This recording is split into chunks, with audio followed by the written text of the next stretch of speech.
Good evening, nerds. Now, I'm a nice guy, at least, I think I am. But I do have one slightly concerning character trait. For the last 4 years, I've kept a list on my phone of people I can't stand. An actual list. Like, if you took my phone right now and opened notes, you'd find a document dedicated entirely to my personal enemies. And at the very top of that list, the final boss, my arch nemesis, my 13th reason, the bane of my existence, is one man. You know who you are. Avi Arad. Now, some of you may be thinking, that's a little dramatic.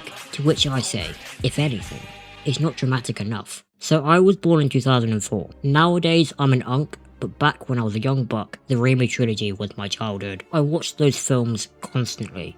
Spider-Man, Spider-Man 2, Spider-Man 3, then Spider-Man 2, then Spider-Man 3. And then that again about 6 more times. I wasn't a child, I was in a psychological experiment. You see, my parents are divorced, so I can't confirm this, but I'm about 90% sure I was conceived to the Spider-Man soundtrack. The timings line up, there's no other explanation. Why else would a 6-year-old know the entire train scene from Spider-Man 2 word for word? Normal children were learning the alphabet. I was watching Tobey Maguire get absolutely twatted by a man with mechanical tentacles. At one point, I genuinely believed Spider-Man was a member of my extended family. If you told me Tobey Maguire was my uncle, I'd have accepted it immediately. Without question. I am half white after all. So when I say I have a completely normal and healthy emotional attachment to these films, understand that I'm lying. The Raimi trilogy didn't raise me, but it did co-parent me. Every story has a villain. Darth Vader, the Joker, Green Goblin, and my personal nemesis, Avi Arad. Now some of you are probably sat there thinking, who the fuck is Avi Arad? An excellent question, because unlike most villains, Avi Arad doesn't wear a mask. He doesn't have a theme song. He doesn't fly around on a glider throwing pumpkin bombs. No, he's far more dangerous. He is a producer. And if you don't know what a producer does, don't worry.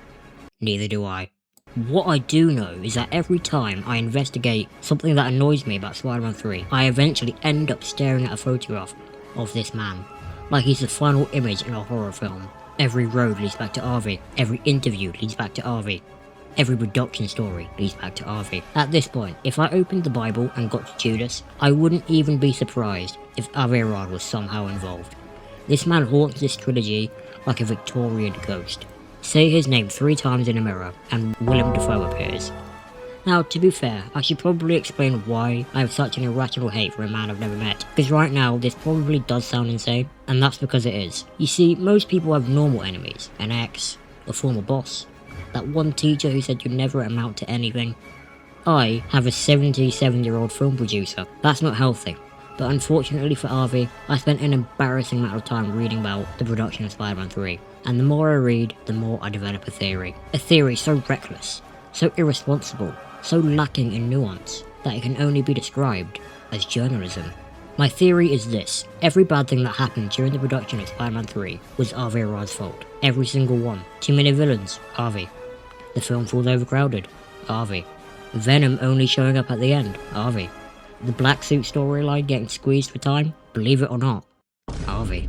And before some film student leaves a 12-page comment explaining how collaborative filmmaking actually works, I know.